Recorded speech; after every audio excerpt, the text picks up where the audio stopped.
तो इसमें हम पीछे शुरुआत करेंगे बड़े सवालों से। 25वां सवाल, सेट नंबर नोट करो, 2023 का सेट नंबर 5 822 EA, इसका है सवाल नंबर 25। ठीक, सवाल मैं पढ़ के बोल रहा हूँ।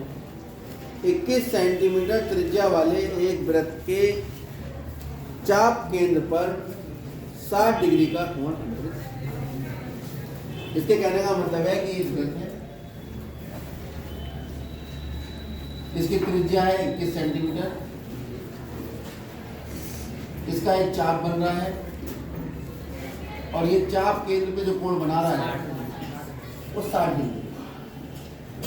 इतनी जानकारी इसमें। चाप द्वारा बनाए गए त्रिज्यखंड का क्षेत्रफल, यानी ये कहलाता त्रिज्यखंड। एक तो इसका क्षेत्रफल निकालें और संगत जीवा द्वारा बनाए गए वृत्तखंड का क्षेत्रफल। ये है जीवा, ये क्या कहलाता है? इसे कहते हैं हम वृत्त। और अगर हम ये बनाए दो त्रिज्याओं के बीच का क्षेत्रफल, इसे कहते हैं हम। तो हमसे त्रिज्यखंड का क्षेत्रफल भी पूछा है और उसके बाद किसका पूछा है? वृत्त। चलो, त्रिज्यखंड के क्षेत्रफल का सूत्र बताओ। R बराबर है 21 सेंटीमीटर और थीटा बराबर है 60।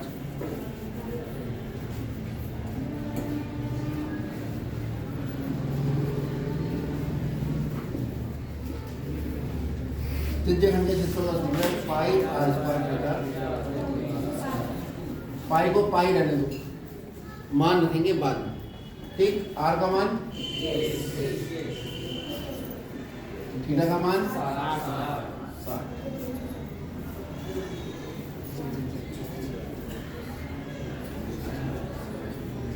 ये आ गया 441 पाई।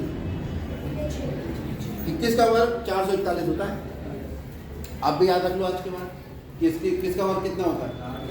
441। तुम बेटा सारी कोशिश कर लेना कि तुम्हें समझ में ना आए।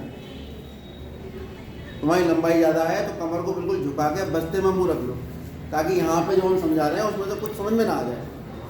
सीधी नहीं रख सकते हो गर्दन अपनी, सीधे बैठो तुम लोग।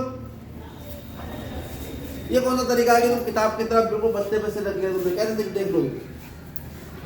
उसकी कमर के पीछे झुक के इधर उधर देखने तो कुछ मिल जाएगा तुम्हें। सवाल सीखोगे, हो सकता है एग्जाम में एक आध नंबर मिल जाए। ये वर्ग सेंटीमीटर क्या निकला है?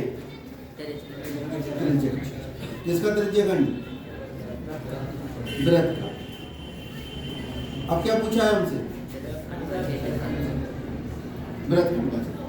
क्या होता है वृत्तखंड? वृत्त के चाप और जीवा के बीच का जो क्षेत्रफल है ये कहलाता है। अगर इस पूरे त्रिज्यखंड के क्षेत्रफल में से ये त्रिभुज काट के निकाल लिया जाए, कौन सा? OAB। इस पूरे में से त्रिभुज काट के निकाल लो तो कौन बचेगा? इसका मतलब वृत्तखंड का क्षेत्रफल निकालने के लिए पूरे त्रिज्यखंड के क्षेत्रफल में से क्या निकाल दें? अब ये त्रिभुज का क्षेत्रफल निकालने के लिए हमें पता करना पड़ेगा ये त्रिभुज किस प्रकार का है।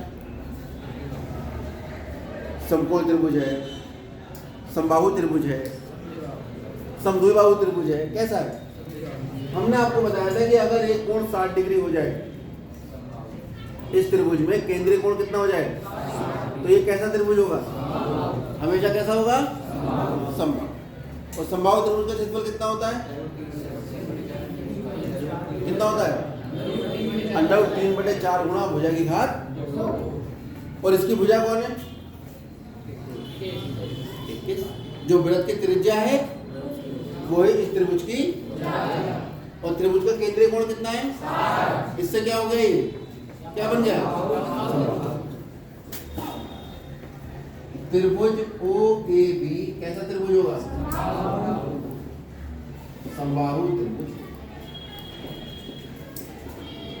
तो त्रिभुज ओ ए बी का क्षेत्रफल, समबाहु त्रिभुज का क्षेत्रफल होता है वर्गमूल 3/4 गुणा भुजा स्क्वायर। यह सूत्र हमेशा के लिए याद रखें, इसके पीछे चाहे लिख भी लो कैसा त्रिभुज है, समबाहु त्रिभुज ओ ए बी का।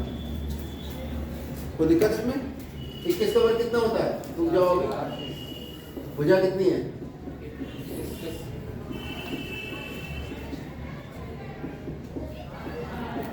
कितना आ जाएगी,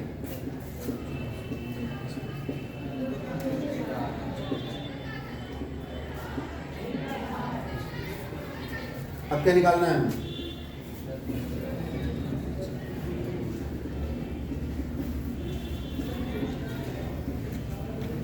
वृत्तखंड का क्या होता है, वृत्तखंड का क्षेत्रफल पूरे त्रिज्यखंड के क्षेत्रफल में से समबाहु त्रिभुज का क्षेत्रफल, तो पूरे का क्षेत्रफल कितना है,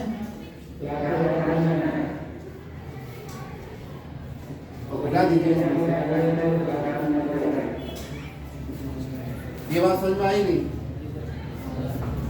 अरे समझ आई नहीं आई तो लिख लो, ये होगा त्रिज्यखंड का क्षेत्रफल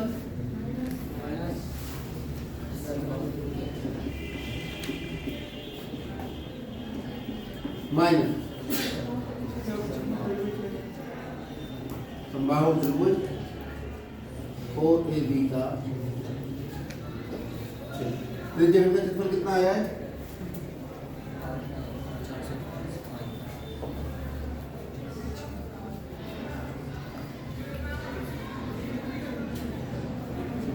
कितना कॉमन आ रहा है इसमें से, 4, क्या बचा,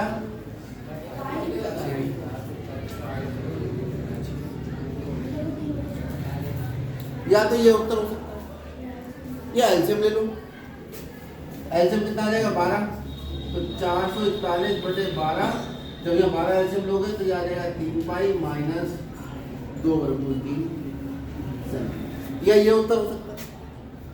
या अगर सवाल में उसने कह दिया पाई बराबर इतना और वर्गमूल 3 बराबर इतना, तो आप यहाँ वर्गमूल 3 का मान भी लगाओगे, पाई का मान भी लगाओगे, उसे हल करोगे, जो भी आएगा वो आपका। वैसे तो आपका काम यहाँ पे खत्म हो गया जब आपने त्रिज्यखंड का क्षेत्रफल निकाल दिया, समबाहु त्रिभुज का क्षेत्रफल निकाल दिया और त्रिज्यखंड के क्षेत्रफल में से समबाहु त्रिभुज के क्षेत्रफल को आपने घटा दिया, आपका काम यहाँ पर। ठीक है, नोट करिए।